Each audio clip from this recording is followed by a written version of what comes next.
Assalamualaikum warahmatullahi wabarakatuh. Selamat datang di channel Slamet Untung. Di sini tempatnya cerita-cerita horor dari kejadian nyata, kisah mistis, sampai bikin kita merinding sendiri. Pas di malam hari, jangan lupa klik subscribe dan nyalakan lonceng notifikasinya agar tidak ketinggalan cerita terbaru dari kami. Kalau sudah siap, yuk langsung kita mulai ceritanya.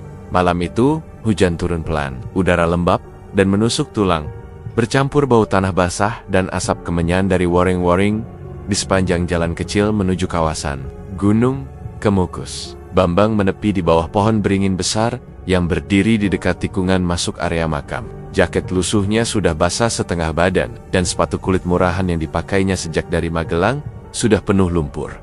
Ia menarik napas panjang, menatap langit yang gelap tanpa bintang. Sisa-sisa suara azan maghrib masih menggantung tipis dari kait. Tapi bukan itu yang membuat dadanya sesak. Kalau malam ini gagal juga, besok rumah udah nggak bisa diselamatkan, gumamnya pelan. Ia membuka dompet, menghitung sisa uang, 600.000. Cukup untuk menginap satu malam, beli sesaji sederhana, dan makan seadanya. Tapi tidak cukup kalau diminta bayar lebih. Semua sudah habis untuk bayar cicilan awal, tukang angkut barang, dan menutup utang pegawai. I menatap nama anaknya yang tertempel di balik plastik dompet. Bambang menunduk. Maaf, Le. Tiba-tiba, suara perempuan menyapanya dari arah kanan. Sendirian? Mas?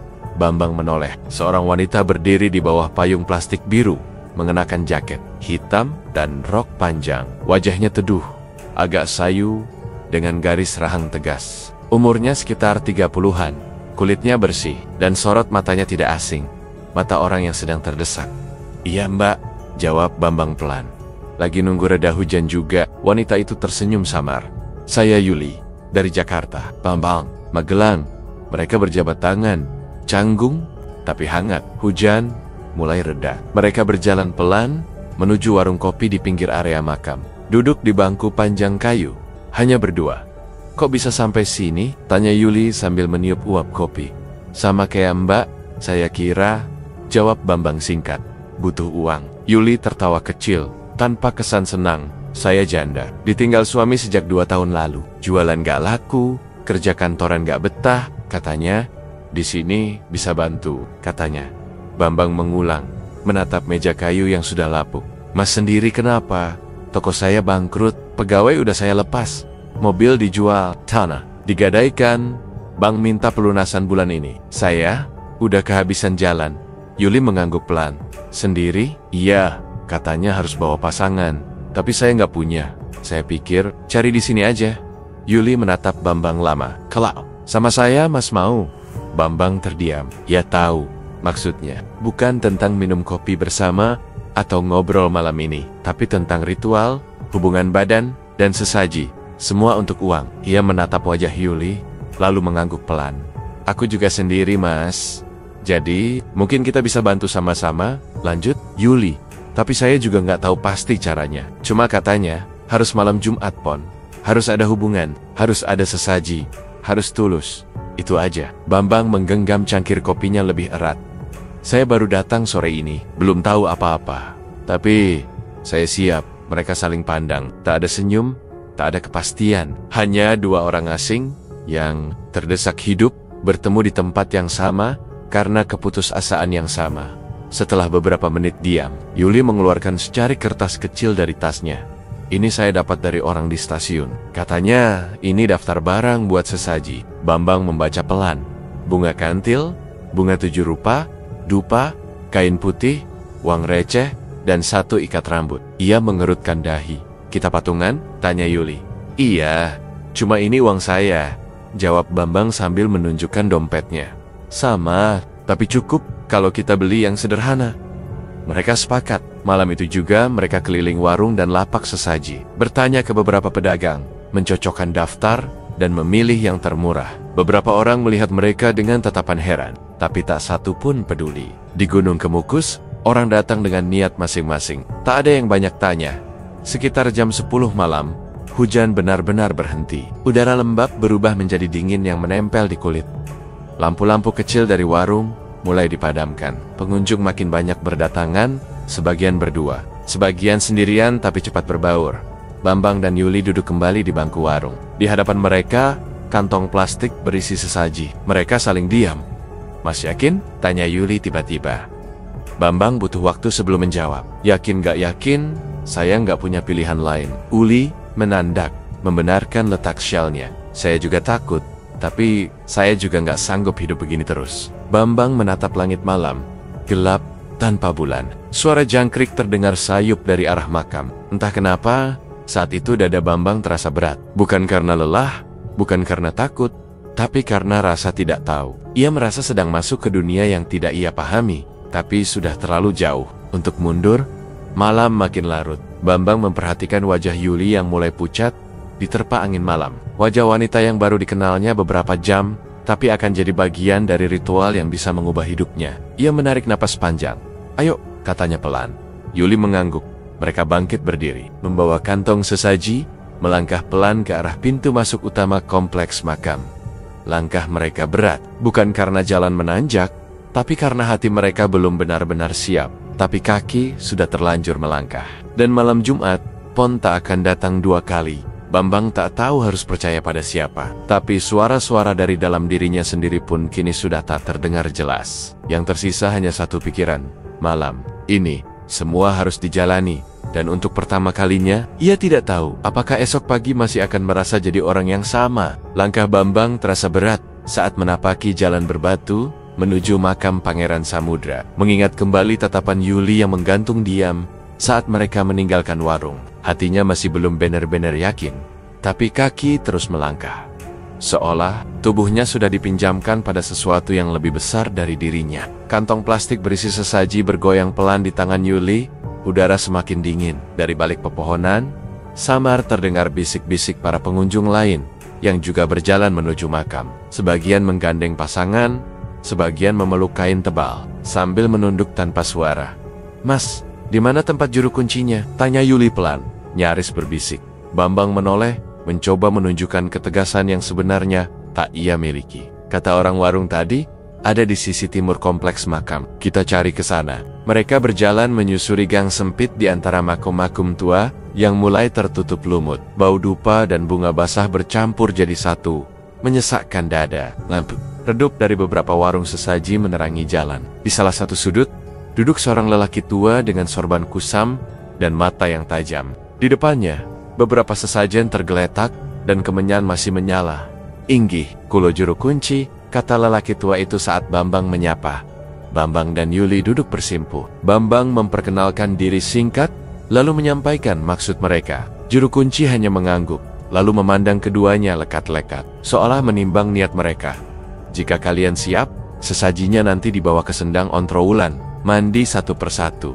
Telanjang, tidak boleh bersama. Mantra saya ajarkan sekarang. Nanti, hubungan kalian. Itu bagian dari persembahan.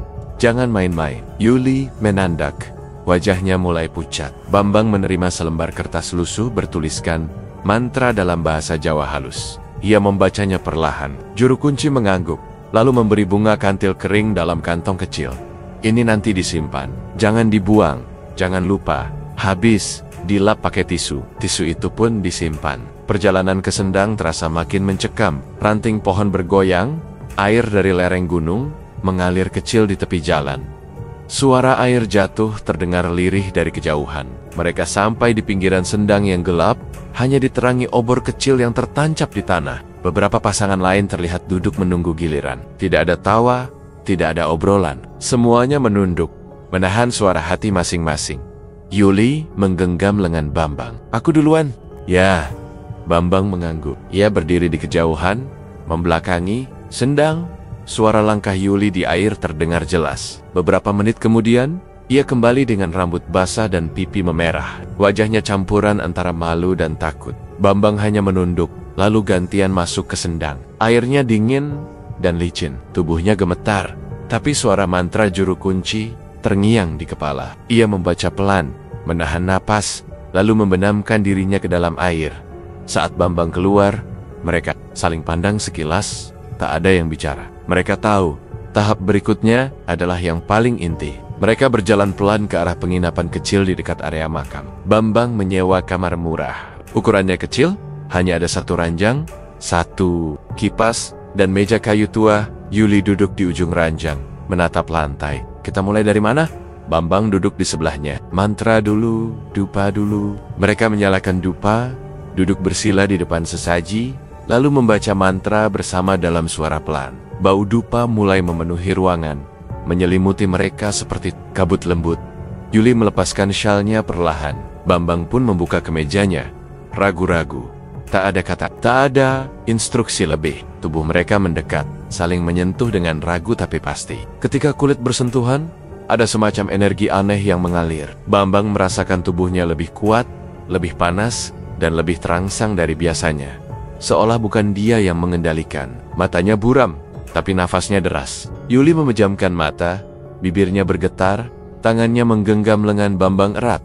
Gerakan mereka makin cepat, napas memburu. Dupa terbakar setengah, mantra terdengar masih bergema di kepala. Dan ketika segalanya selesai, mereka terdiam di ranjang, berkeringat dan kelelahan. Yuli mengambil tisu, mengelap tubuhnya perlahan. Bambang melakukan hal yang sama. Bunga kantil ditaruh di atas tisu bekas, lalu dilipat hati-hati dan dimasukkan ke dalam dompet. Tidak ada yang bicara, hanya bunyi kipas tua yang berderit lambat di lenggit-lenggit. Beberapa menit kemudian, Yuli berkata pelan, "Mas, tadi aku rasanya seperti..." "Bukan aku." Bambang menoleh, menatap matanya. "Aku juga, seperti ada yang masuk ke tubuhku. Seperti diperintah." Yuli menarik selimut ke tubuhnya, gemetar. "Aku takut, tapi aku juga merasa kuat, Bambang." Diam.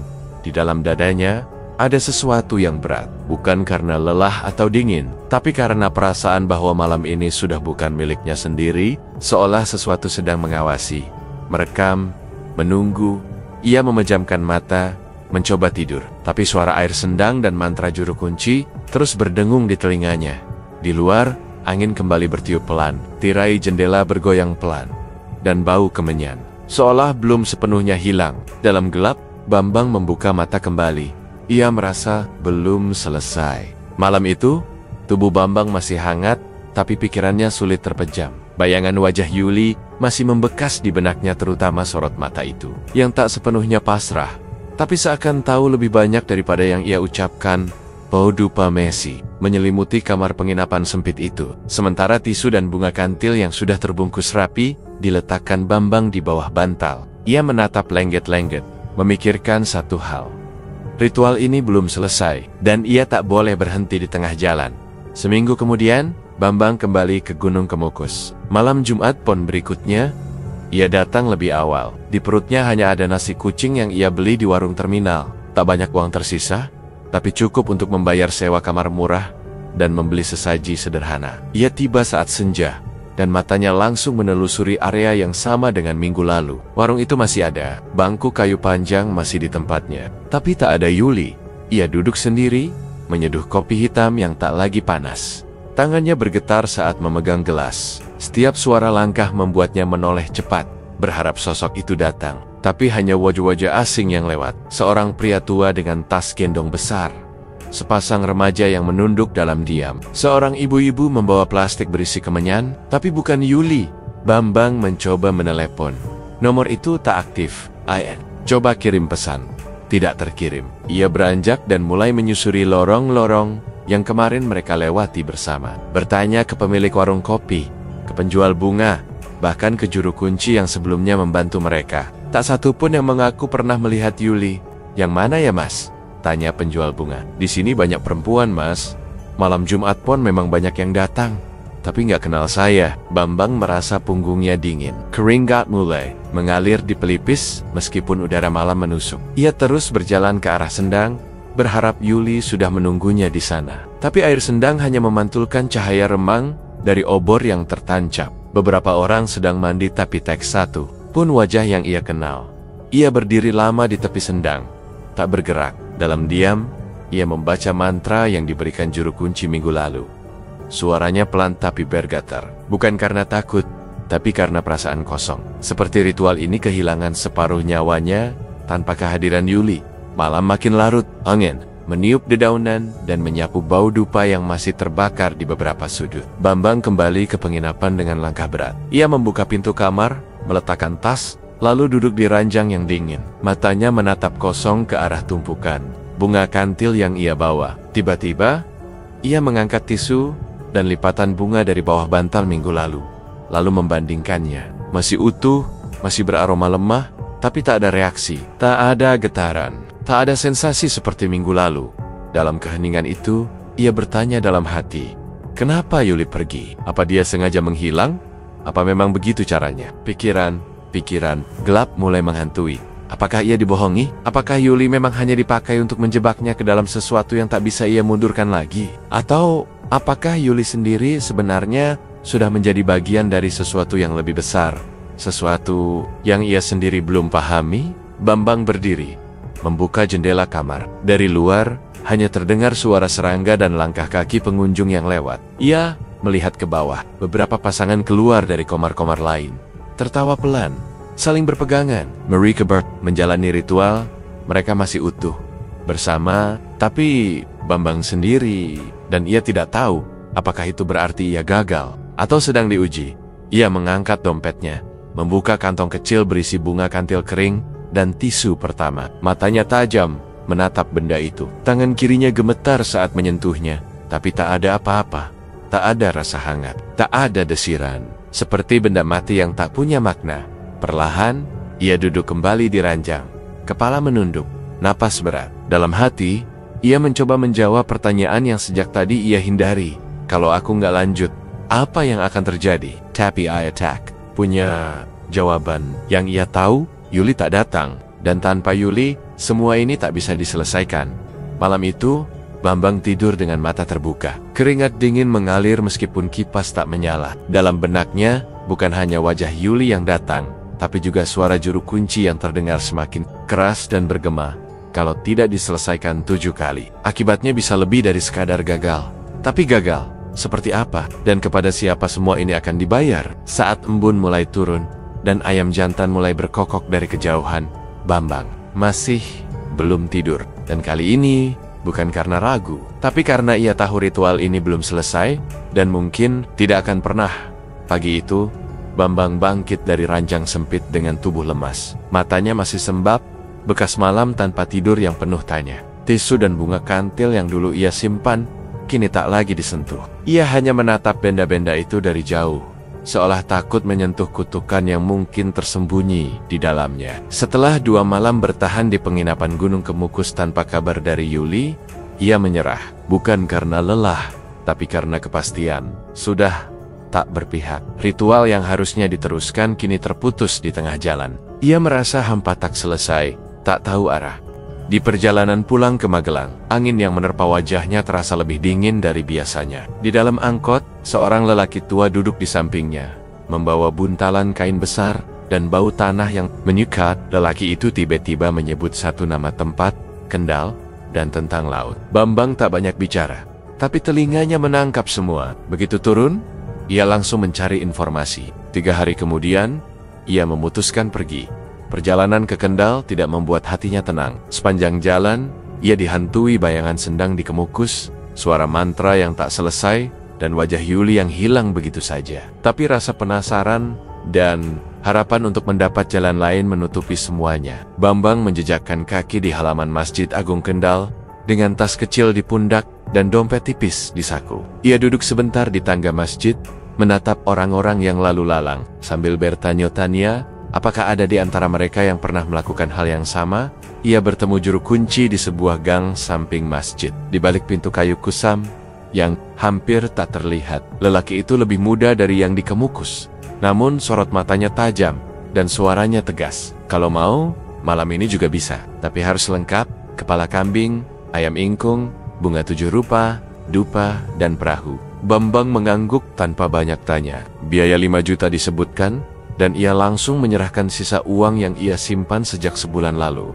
Tak ada negosiasi, tak ada pertimbangan. Ini bukan urusan tawar-menawar. Ini taruhan terakhir. Sejak sore, persiapan dimulai. Kepala kambing dibawa dari rumah sembelih, ayam ingkung dimasak sendiri oleh pembantu juru kunci, dan tampah-tampah besar disiapkan di halaman rumah. Saat malam menjelang, Bambang dibawa ke pelabuhan kecil tak jauh dari pesisir utara. Suara debur ombak menyambutnya lebih keras dari yang ia bayangkan. Langit gelap total, hanya cahaya obor dan lampu perahu yang berkedip-kedip dari kejauhan. Perahu besar bermesin 2 sudah siap. Di atasnya, 5 orang bersiap, 2 orang pendayung, juru kunci, pembantunya, dan Bambang sendiri. Tampah-tampah sesaji diletakkan rapi di tengah perahu, ditutup kain putih. Aroma kemenyan sudah mulai terasa bahkan sebelum dupa dinyalakan. Perahu melaju perlahan, menembus gelombang. Setelah hampir 1 jam, perahu berhenti di tengah laut yang tenang tapi gelap. Tak ada lampu, tak ada daratan terlihat. Juru kunci memberi aba-aba, dan para pembantu mulai membuka kain penutup tampah. Kepala kambing terlihat masih segar, dengan darah kering di lehernya. Bunga-bunga ditebar sedikit ke air, kemudian dupa dinyalakan. Mulai, kata juru kunci. Bambang hanya bisa menatap laut. Hatinya bergolak. Angin makin kencang, membawa suara zikir pelan dari juru kunci. Dengan isyarat tangan, kepala kambing diangkat, lalu dilarungkan perlahan ke laut, diikuti bunga, ayam, dan sesaji lain. Tampah-tampah itu pelan mengapung, lalu bergoyang. Beberapa detik setelah kepala kambing menyentuh air, pusaran muncul tepat di tengah laut. Tidak besar, tapi cukup kuat membuat air berputar cepat. Bambang tersentak mundur. Para pendayung ikut menunduk, tapi juru kunci hanya tersenyum. Diterima, katanya pelan. Bambang menatap pusaran itu tanpa berkedip. Sesaji tersedot, 1 per 1. Tampah-tampah menghilang. Air kembali tenang, tapi jantungnya berdetak lebih cepat. Bukan karena dingin atau ombak, tapi karena rasa takut yang tiba-tiba muncul tanpa sebab. Ini tandanya bagus, ujar juru kunci lagi, menepuk bahu Bambang. Bambang tidak menjawab, matanya masih tertuju pada tempat pusaran tadi. Angin masih bertiup, tapi kini terasa seperti ada yang memperhatikan dari dalam air. Ia mencoba menenangkan diri, tapi perasaan itu tak kunjung pergi. Perahu belum berbalik. Juru kunci menyuruh semua orang duduk diam dan memejamkan mata. Zikir dilanjutkan. Dupa ditambah kain putih, ditutupkan kembali di tengah perahu. Di bawahnya, hanya sisa-sisa dupa dan wadah sesaji yang telah larut. Bambang duduk bersila, memejamkan mata. Tapi pikirannya justru semakin terbuka. Ia ingat Kemukus, ia ingat Yuli. Ia ingat suara yang membisikkan bahwa ritual ini harus dilakukan sampai tuntas. Tapi kali ini, siapa yang akan menemaninya? Laut masih sunyi, tapi dari dalam dirinya sendiri, suara tanya mulai muncul satu persatu. Jika yang di Kemukus gagal karena tak sampai 7 kali, lalu bagaimana dengan yang ini? Apa benar pusaran air tadi tanda diterima?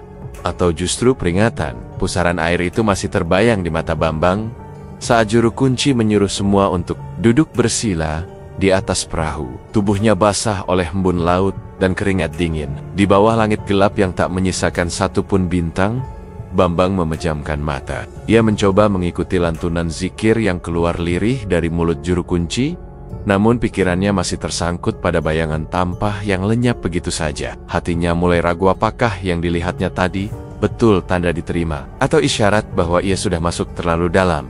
Perahu diam di tempat. Tak ada lagi ombak besar. Hanya suara air memukul pelan badan kapal. Dupa masih menyala, dan angin laut membawa asapnya memutar-mutar di atas kepala. Di depan, juru kunci mulai membaca mantra panjang dalam bahasa Jawa Kawi yang nyaris tak bisa dipahami. Suaranya rendah, namun tajam, menembus malam yang semakin pekat. Pembantunya duduk tepat di samping Bambang, berjaga tanpa bersuara. Bambang membuka mata perlahan. Kabut tipis mulai turun dari langit. Udara berubah dingin, menusuk hingga ke tengkuk. Tiba-tiba, angin berhenti total. Suara laut pun lenyap, seakan waktu membeku. Lalu, dari arah timur, muncul cahaya samar, seperti kilatan dari dasar air. Cahaya itu membentuk garis nek perlahan, hingga akhirnya 5 sosok muncul dari balik kabut di permukaan laut. Mereka melayang tanpa suara, kaki tak menyentuh air. 2 wanita berdiri di sisi kiri dan kanan, rambut panjang menjuntai, wajah mereka dingin tanpa ekspresi. 2 pria menyusul di belakang, membawa tombak kayu berhiaskan kain putih. Di tengah-tengah, seorang wanita mengenakan mahkota emas berjalan mendekat. Gaunnya putih kebiruan, melayang seperti asap. Tatapannya tajam, menyapu Bambang tanpa berkedip. Bambang, suaranya berat namun halus, seperti angin yang dipaksa bicara. Kau telah memanggilku. Bambang tak menjawab. Tenggorokannya tercekat, tubuhnya gemetar, bukan karena angin, tapi karena wujud yang kini berdiri hanya beberapa langkah dari haluan. Perahu, kedua peti besar berwarna emas menyusul di belakangnya, mengambang sendiri di atas air. Kau butuh uang. Kau sudah memberi sesaji, dan malam ini aku datang. Juru kunci hanya menunduk, tidak berkata apa-apa. Semua awak perahu terdiam, seperti sudah tahu harus bagaimana bersikap. 2 peti ini untukmu. Lanjutnya, tangan menunjuk ke arah peti emas. Isinya cukup untuk melunasi semua utangmu, menebus semua milikmu yang hilang, dan memulai hidup baru. Bambang menelan ludah, lalu mengangguk pelan. Tapi sebelum ia sempat mendekat, wanita itu mengangkat tangan, menghentikannya, tapi suaranya berubah datar. Kau harus menyerahkan 1. Bambang diam. Matanya bergerak ke arah mahkota emas yang kini tampak memantulkan kilau merah samar. 1. Apa maksudmu? 1 jiwa dari keluargamu, anakmu, istrimu, adikmu, 1 orang yang kau cintai. Tidak harus sekarang, tapi akan kutagih nanti. Bambang terperangah. Suasana hening berubah mencekam, kabut makin tebal. Sosok-sosok di sekeliling Dewi Lanjar mulai bergerak pelan, seakan bersiap menutup jalur mundur. Pilih sekarang, lanjutnya, atau peti ini akan kembali ke dasar laut. Bambang memejamkan mata. Dalam dadanya, amarah dan ketakutan bertabrakan. Wajah anaknya terbayang. Wajah istrinya, yang meski telah pisah, masih menyisakan luka. Ia menggeleng pelan, lalu membuka mata. Saya tidak bisa, katanya pelan. Nyaris tak terdengar. Saya tidak sanggup serahkan siapapun. Dewi Lanjar diam sejenak. Sorot matanya tajam, seolah menembus dada Bambang. Kemudian, satu persatu sosok di sekelilingnya mundur. Peti emas itu menghilang dalam sekejap. Angin kembali bertiup. Suara lat terdengar lagi. Dan dalam sekejap, semuanya lenyap seperti tak pernah ada.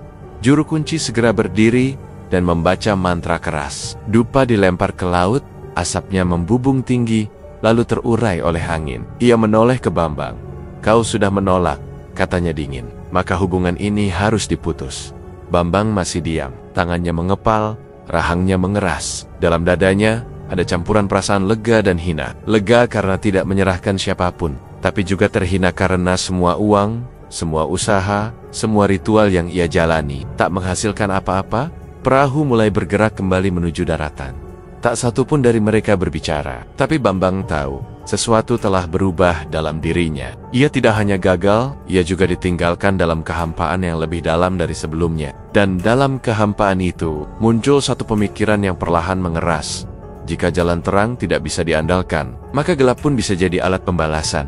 Angin laut masih bertiup pelan, tapi suara dalam kepala Bambang kini makin nyaring. Bukan suara Dewi Lanjar, tapi suara dendam yang menuntut balas. Perjalanan pulang dari Kendal ke Magelang terasa lebih sunyi dari biasanya. Bambang duduk di pojok bus, menatap jendela, tanpa benar-benar melihat pemandangan di luar. Angin laut masih terasa di rambut dan pakaiannya, tapi bukan itu yang membuat dadanya sesak. Ia baru saja menolak kekayaan demi menyelamatkan keluarga, dan yang ia dapat hanya kehampaan. Tapi di balik rasa kalah itu, satu rasa lain mulai tumbuh kuat. Dendam. Dendam pada semua yang membuatnya jatuh sejauh ini. Dan di tengah nama-nama yang berputar dalam pikirannya, satu nama muncul paling jelas: Yuli. Ia membuka ponsel lama yang sempat ia diamkan selama beberapa hari terakhir. Baterainya tinggal sedikit, tapi cukup untuk membuka folder rekaman suara. Ia mendengarkan ulang percakapannya dengan Yuli malam itu di warung kopi. Suara pelan perempuan itu saat menyebut asalnya dari Jakarta, ucapan tentang sudah pernah mendengar ritual ini, dan kalimat samar saat mereka berjalan ke Sendang. Kata-kata yang dulu terdengar biasa, kini terasa seperti potongan teka-teki yang sengaja dibuat kabur. Bambang berhenti di satu bagian ketika Yuli berkata, "Saya juga takut, tapi saya juga merasa kuat." Kalimat itu tak masuk akal jika diucapkan oleh orang awam, tapi masuk akal jika Yuli bukan orang biasa. Malam itu, dengan amarah yang perlahan berubah menjadi tekad dingin, Bambang mulai menelusuri nama Yuli di media sosial. Ia mencari kata kunci, kota asal, ciri-ciri wajah, tagmat, tapi tidak mustahil. Setelah 2 hari penuh tanpa tidur, ia menemukan satu akun dengan foto yang tak bisa ia lupakan. Yuli mengenakan pakaian putih, tersenyum di depan latar belakang yang tak asing Sendang Ontrowulan. Akun itu milik seorang perempuan dengan nama berbeda, tapi komentar-komentar dari pengguna lain membuka tabirnya. "Kak, masih open pendamping Kemukus? Kalau ritual malam Jumat Kliwon bisa mbak? Inbox ya. Aku mau ikut ritual minggu depan." Semua tertulis terang. Ia membaca komentar demi komentar. Sebagian menyebut lokasi Gunung Kemukus, Sebagian menyebut nama juru kunci yang juga pernah ia temui. Jantung Bambang berdegup cepat. Tangannya mengepal. Ia merasa seperti ditelanjangi. Ternyata semua yang ia alami bukan takdir, tapi jebakan. Yuli bukan sesama pencari jalan keluar, dia adalah bagian dari jaringan pesugihan itu. Perempuan yang menjadi umpan disiapkan untuk menjebak orang-orang seperti dirinya. Dan yang lebih membuatnya muak, ia percaya. Ia percaya betul. Tak ada lagi keraguan. Dendamnya bukan lagi sekadar amarah. Kini ia ingin membalas. Dan pembalasan itu harus setimpal. Ia mulai menyusun rencana dengan kepala dingin. Ia membuat akun baru, memasang foto profil acak, dan menghubungi Yuli lewat kolom pesan. Ia berpura-pura menjadi orang lain, seorang klien, lelaki yang ingin ikut ritual untuk pertama kali. Ia menulis dengan bahasa hati-hati, seolah benar-benar buta soal dunia pesugihan. Tak butuh waktu lama, balasan datang. Yuli, dengan nama samarannya, menjawab cepat dan ramah. Kalau serius, nanti kita janjian di Kemukus. Saya bisa dampingi, asalkan bawa sesaji dan uang patungan. Sama kayak biasa. Kata-kata itu, sama kayak biasa, menggema di kepala Bambang seperti ejekan. Ia setujui tawaran itu tanpa banyak tanya. Tapi di dalam hatinya, niatnya sudah berubah total. Bukan untuk mencari uang, tapi untuk menyeret Yuli ke dalam lubang yang sama gelapnya dengan yang pernah ia alami. Hari yang dijanjikan pun ditentukan. Malam Jumat Pon, 2 minggu ke depan. Lokasi sama, tata cara sama. Tapi kali ini, Bambang yang memegang kendali. Malam makin larut saat ia menyiapkan semua yang dibutuhkan. Tidak untuk ritual, tapi untuk penghabisan. Ia tahu betul apa yang akan dilakukan. Ia tahu persis di mana titik paling sunyi di sekitar makam. Ia bahkan sudah menyewa penginapan yang sama. Tapi kali ini, bukan untuk tidur. Ia menatap layar ponsel sekali lagi. Foto Yuli, senyum itu, mata itu, semuanya membuat darahnya mendidih. Dan di tengah gelap kamar sempitnya, Bambang membisikkan kalimat pelan pada dirinya sendiri. Kali ini, kamu yang saya tumbalkan. 2 minggu berlalu sejak pesan terakhir dari Yuli masuk ke ponsel barunya. Suaranya terngiang jelas saat mereka membuat janji untuk kembali bertemu di Gunung Kemukus. Kata-katanya masih teratur dan percaya diri. Sama seperti saat pertama kali mereka bicara di warung kopi dulu. Tapi kali ini, Bambang tidak lagi membawa niat mencari keberuntungan. Ia datang bukan sebagai korban. Ia datang sebagai algojo. Malam Jumat Pon, udara di Kemukus kembali lembab, dan bau dupa mulai memenuhi jalanan. Lampu-lampu redup dari kios sesaji berkelap-kelip seperti mata-mata kecil yang mengintai dari balik gelap. Bambang berdiri di titik yang sama tempat ia dulu pertama kali melihat Yuli. Dan di saat yang nyaris sama, sosok itu datang. Yuli mengenakan kerudung tipis, membawa kantong plastik berisi bunga dan dupa. Senyumnya tak berubah, wajahnya tetap ramah, seperti tak ada yang salah. Ia menyapa tanpa curiga, bahkan sempat tertawa kecil saat Bambang berpura-pura kikuk. Mas Bambang kelihatan lebih tenang sekarang. Mungkin karena udah tahu alurnya ya, ucapnya ringan. Bambang hanya mengangguk, menyembunyikan wajahnya yang tegang di balik senyum tipis. Ya, udah ngerti jalannya, tinggal menyelesaikan. Mereka membeli sesaji seadanya, tak sebanyak sebelumnya. Yuli tampak tak banyak bertanya. Bagi dia, ini hanya satu dari banyak klien yang pernah ia dampingi. Tak ada yang istimewa. Setelah mandi di Sendang, mereka menuju penginapan kecil di balik kompleks makam. Kamar yang disewa persis seperti terakhir kali, dinding kayu tipis, ranjang, busa usang, kipas angin menggantung berderit pelan. Dupa dinyalakan. Mantra dibaca sambil berbaring, dan ritual dimulai. Bambang melakukannya seperti yang seharusnya. Tak tergesa, tak penuh emosi. Ia tahu, malam ini bukan tentang menikmati, tapi memastikan semuanya berjalan seperti skenario yang sudah ia rancang di kepalanya sejak hari ia menemukan identitas asli Yuli. Setelah selesai, Yuli tertidur lebih dulu. Tubuhnya terbungkus selimut, wajahnya tenang, napasnya lembut, seperti orang yang percaya bahwa semuanya baik-baik saja. Bambang duduk di ujung ranjang, menatapnya dalam diam. Di tangannya, pisau lipat kecil yang ia sembunyikan di bawah kasur. Sejak sore tadi, sudah terbuka. Detik-detik berikutnya berjalan lambat. Ia meraih tali yang disiapkan dalam tas plastik. Perlahan, satu persatu, ia ikat pergelangan kaki dan tangan Yuli. Saat tangan terakhir terikat, Yuli mulai menggeliat, mata setengah terbuka. Tapi Bambang sudah bersiap. Ia membekap mulut Yuli dengan bantal tipis, menindih tubuhnya dengan lutut. dan mulai menyayat bagian bawah paha wanita itu dengan pisau kecil. Yuli meronta, tubuhnya bergetar, napasnya memburu, tapi tidak ada suara. Hanya suara gesekan kain dan darah hangat yang mulai merembes ke spray. Bambang tidak berkata apa-apa. Matanya tajam, tak bergetar sedikit pun. Pisau itu meluncur naik, membuat goresan kedua di perut bagian kanan. Lalu, satu lagi, di lengan kiri. Wajah Yuli kini memerah, mata terbuka penuh, memancarkan ketakutan yang tak pernah ia tunjukkan sebelumnya. Tangan Bambang tidak berhenti. Dengan gerakan perlahan, ia menyayat leher Yuli, pelan-pelan, hingga darah menyembur keluar. Tubuh wanita itu gemetar sebentar, lalu lemas, bantal basah oleh darah dan napas terakhir.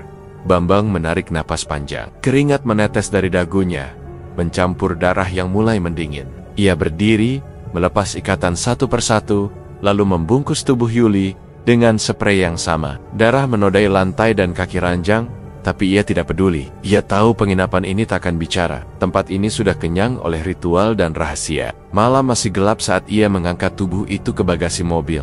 Tak ada orang yang melihat. Jalanan belakang sunyi, hanya suara jangkrik yang mengiringi langkahnya. Ia menyetir pelan ke arah barat, menembus jalan kecil menuju kawasan hutan jati. Dekat Ngawi, sekitar 2 jam perjalanan, tanpa radio, tanpa lampu kabin. Sesampainya di tikungan sunyi yang ia tandai seminggu sebelumnya, ia berhenti. Ia buka bagasi, menyeret tubuh itu ke semak. Bau darah masih kuat, tapi ia tidak muntah. Ia hanya diam, lalu mendorong tubuh itu masuk ke jurang, lalu batu besar, lalu diam lagi. Tak ada doa, tak ada tangisan, hanya suara tubuh yang menghantam tanah basah di bawah sana. Bambang kembali ke mobil. Ia duduk di kursi pengemudi, tangan masih berlumur noda kering. Lampu dashboard menyala samar. Ia menatap kaca depan, lalu menutup mata pelan. Tapi, dalam diam itu, terasa seolah kursi penumpang belakang bergerak sedikit. Ia membuka mata, menoleh cepat, kosong, tapi udara di dalam mobil berubah. Dingin, sangat dingin. Udara dingin di dalam mobil itu masih terasa menusuk saat Bambang melaju pelan meninggalkan hutan jati di Ngawi. Bau darah yang menempel di dalam bagasi seolah belum mau pergi. Meski tubuh itu sudah dilempar ke jurang. Di kepalanya, tak ada suara, hanya hening. Tapi hening itu bukan ketenangan. Hening itu seperti ruang kosong yang menunggu diisi sesuatu yang jauh lebih gelap. Bambang menggenggam setir kuat-kuat, mencoba menenangkan dirinya. Ia telah melakukan apa yang menurutnya perlu. Ia telah menyelesaikan urusannya. Tapi saat mobil melewati batas kota, tubuhnya terasa ringan dan kosong. Setibanya di Magelang, Bambang masuk ke rumahnya tanpa banyak bicara. Istrinya sudah lama pindah sejak perpisahan, dan anaknya ikut tinggal bersama neneknya di luar kota. Rumah itu kini hanya dihuni oleh dirinya sendiri. Tapi keheningan yang dulu ia nikmati, kini berubah menjadi ruang yang terlalu luas. Dan sepi, ia membersihkan tangan, mandi, mencuci pakaian, bahkan membakar sisa-sisa kantong plastik dan tali yang ia gunakan. Semua dilakukan rapi. Ia memastikan tak ada yang tertinggal. Tapi satu hal tetap menempel, bau amis itu, meski sudah mencuci tangan berkali-kali. Bambang merasa telapak tangannya tetap berbau darah. Ia cium jemarinya, diam-diam masih amis. Ia gosok lagi, kali ini dengan sabun cuci piring, bahkan sabun wangi dari kamar mandi. Tapi baunya tetap ada, bukan hanya di tangan, di hidungnya, di bantal yang ia tiduri malam itu. Dan saat malam turun, semuanya mulai berubah. Dari dalam kamar, terdengar suara pelan memanggil. Suara perempuan, serak, gemetar, tapi jelas. Mas. Bambang. Bambang terdiam di ruang tengah. Lampu masih menyala. Televisi belum dimatikan. Ia mematikan suara TV. Suara itu terdengar lagi. Dari kamar tidur, Mas. Bambang tidak menjawab. Ia hanya berdiri, menahan napas, menatap pintu kamarnya yang tertutup. Suara itu berhenti, tapi ia tak berani mendekat. Malam itu, ia tidur di sofa, memeluk bantal dengan mata terbuka hingga subuh. Keesokan harinya, ia menemukan setangkai bunga kantil di atas meja makannya. Meja yang terkunci, jendela tertutup, tak ada siapa-siapa yang masuk. Ia buang bunga itu. Tapi esok malamnya, bunga yang sama muncul lagi. Kali ini di atas bantal. Ia bungkam, tak cerita pada siapapun. Tapi rasa takut mulai menggerogoti akalnya. Mimpi buruk datang silih berganti. Setiap malam, Yuli datang dalam mimpinya. Berdiri di sudut kamar, telanjang, tubuhnya berlumur darah, lehernya menganga, tapi matanya tetap hidup. Ia hanya berdiri, tak bicara, tak bergerak. Tapi Bambang bangun dengan tubuh basah oleh keringat dan napas memburu. Beberapa hari kemudian, tetangganya mulai menegur. Wajah Bambang tampak sayu, berat, dan tak ramah. Anak dari warung depan berkata pernah melihatnya berdiri tengah malam di depan pagar rumah, menatap ke jalan sepi. Ia tak ingat melakukan itu. Tapi semakin lama, semakin banyak orang yang memperhatikan. Suatu malam, keponakannya datang menginap. Saat sarapan, anak itu bertanya, "Om, semalam Om ngobrol sama siapa di kamar? Aku dengar suara perempuan nangis." Bambang tak menjawab. Ia hanya terdiam, keringat dingin mulai merembes dari pelipis. Ketegangan dalam dirinya makin kuat. Di satu sisi, ia merasa puas. Yuli telah membayar lunas, tapi di sisi lain, sesuatu dalam dirinya mulai pecah. Seperti sedang diawasi setiap saat. Bayangan di pojok ruangan seperti bergerak. Suara pintu kamar seperti bergetar sendiri. Dan malam-malamnya bukan lagi waktu untuk tidur, tapi waktu untuk menahan napas. Malam ke-7 sejak pembunuhan itu, Bambang bangun karena merasa ada yang menindih dadanya. Saat membuka mata, ia melihat wajah Yuli. Matanya kosong, melatnya, tak, bersuara. Tapi tangannya menekan leher Bambang kuat sekali. Bambang menjerit, terbangun, dan mendapati dirinya sendiri terbaring di lantai kamar. Tubuhnya gemetar tanpa tahu kenapa bisa berpindah dari tempat tidur. Ia bangkit dengan napas terengah, melihat ke sekeliling kamar, mencari akal sehatnya. Tapi, malam itu tak memberinya satu pun jawaban. Dan ketika ia berjalan pelan ke cermin kamar mandi untuk mencuci muka, ia menatap bayangannya sendiri dan di belakang bahunya. Ia melihat sosok Yuli berdiri tanpa kepala. Bayangan tanpa kepala di cermin kamar mandi itu tak kunjung hilang dari mata Bambang, bahkan setelah ia memukul wajahnya sendiri, mencipratkan air, dan memalingkan pandangan berulang kali. Sosok itu diam. Tapi matanya yang seharusnya tak ada seperti tetap menatap, seperti mengawasi. Sejak malam itu, Bambang tidak lagi tidur dengan lampu mati. Ia tidur dalam terang, tapi pikirannya tenggelam dalam kegelapan yang lebih pekat. Dari malam manapun, rumah mulai berbau aneh. Bukan hanya amis darah, tapi bau bunga layu, kemenyan terbakar, dan sesuatu yang seperti bangkai binatang. Setiap kali ia membuka jendela, bau itu justru menguat. Setiap kali ia mencoba mengabaikan, suara-suara kembali terdengar. Langkah kaki dari loteng, suara napas dari bawah tempat tidur, dan suara perempuan menangis di kamar mandi yang lampunya selalu berkedip. Gangguan tak lagi datang, hanya pada dirinya. Pada malam keempat setelah mimpi dicekik oleh sosok Yuli, mantan istrinya datang bersama anak mereka, Galih, ingin menjenguk karena mendengar Bambang dikabarkan sakit. Mereka hanya berniat bermalam satu malam, tapi gangguan datang lebih cepat dari yang bisa dijelaskan. Saat tengah malam, Galih tiba-tiba menangis tanpa sebab. Tubuhnya menggigil, matanya melotot, dan dari mulutnya keluar suara perempuan dengan nada datar, pelan, namun mengerikan. "Kau janji 7 kali, baru 2, tumbalnya belum diserahkan." Istrinya menjerit, memeluk anak itu yang terus menggeliat dan mencakar dirinya sendiri. Bambang hanya berdiri membeku, tidak mampu bergerak. Keringatnya dingin, napasnya memburu. Dan ketika ia menoleh ke arah dapur, ia melihat bunga kantil tercecer di lantai. Bukan satu, tapi seperti ditebar oleh tangan yang tak terlihat. Pagi harinya, istri dan anaknya pulang terburu-buru. Mereka tak mau bicara, mata mereka menyimpan ketakutan yang tak bisa diucapkan. Tapi sebelum pergi, sang istri hanya sempat berkata lirih, "Ada yang gak selesai, Bang. Rumah ini sudah bukan milik kita." Hari berganti hari, dan malam Jumat pun datang lagi. Bambang tak kemana-mana. Ia hanya duduk di ruang tengah, menatap kosong ke arah pintu kamar yang tertutup rapat. Tak ada yang ia lakukan, tak ada yang ia siapkan. Dupa sudah habis, mantra sudah tak ia hafal. Tapi malam itu, ia tahu, akan menjadi penentu. Pukul 2 dini hari, suara itu datang lagi. "Mas." Bambang pelan, bergetar, tapi lebih jelas dari sebelumnya. Pintu kamar terbuka sendiri, berderit pelan. Angin dingin menyapu ruang tengah, dan dari dalam gelap itu, Yuli muncul. Wajahnya rusak, mata kanan membusuk, menghitam seperti arang. Bibirnya robek, lehernya masih meneteskan darah yang sudah mengering. Ia tidak berjalan, ia melayang. Tapi suaranya menggema di seluruh ruangan, menggetarkan lampu gantung, dan memecahkan kaca di rak kecil sebelah televisi. Kau pikir semua selesai setelah darahku tumpah? Bambang tidak menjawab. Ia hanya terduduk di lantai, tubuhnya menggigil hebat. Mulutnya terbuka tapi tak mengeluarkan suara. Perjanjianmu dengan kami belum selesai, lanjut Yuli. Dewi Lanjar tidak pernah menarik ucapannya. Kau menolak tumbal, maka tumbal akan diambil darimu. Yuli mendekat, tubuhnya mengeluarkan bau anyir, menyatu dengan bunga kantil yang tiba-tiba bermunculan di lantai, di sofa, di meja makan, bahkan di saku bajunya sendiri. Bambang mencoba merangkak, tapi tubuhnya berat. Dadanya seperti diikat. Di tengah ruangan, ia menjerit, hanya satu kali. Lalu lampu padam. Keesokan paginya, warga mencium bau busuk dari rumah Bambang. Pintu rumah terkunci dari dalam. Ketika akhirnya dibuka oleh tetangga yang curiga, mereka menemukan Bambang tergantung di ruang tengah dengan tali rafia. Matanya tertutup bunga kantil, dan darah mengalir dari hidung, telinga, dan mulut. Di lantai, bunga-bunga layu berserakan bersama bercak darah kental yang membentuk jejak menuju kamar tidur. Polisi datang. Mereka tidak menemukan tanda kekerasan dari luar. Rumah terkunci rapat.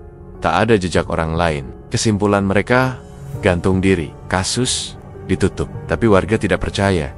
Dalam seminggu setelah kematiannya, tidak ada yang mau lewat depan rumah itu. Sebagian berkata masih mendengar suara perempuan memanggil dari jendela kamar. Sebagian lagi bersumpah melihat bunga kantil muncul di pagar rumah mereka setelah mimpi tentang wanita bersimbah darah. Dan di kampung itu, sejak malam Jumat, pon terakhir itu, satu kalimat mulai dibisikkan dari mulut ke mulut. Kalau kau tidak menyelesaikan perjanjian, maka perjanjianlah yang akan menyelesaikanmu. Terima kasih banyak kepada kalian semua yang sudah menyaksikan dan mendukung perjalanan cerita ini hingga akhir. Setiap detik perhatian dan setiap komentar yang kalian berikan sangat berarti bagi kami. Semoga cerita yang kami sajikan bisa meninggalkan kesan mendalam dan membuka pikiran tentang hal-hal yang kadang tidak kita sadari. Tentang kekuatan tak kasat mata yang bisa mengubah takdir. Ingat, hidup ini adalah perjalanan penuh pilihan. Jangan biarkan kesalahan kita dibayar dengan pengorbanan yang tak perlu. Apa yang kita pilih bisa jadi menjadi bayangan yang mengikuti kita sepanjang waktu. Jaga setiap keputusanmu, karena tak ada jalan mundur setelah kita memilih. Sampai jumpa di cerita berikutnya. Tetap waspada, dan selamat malam. Wassalamualaikum warahmatullahi wabarakatuh.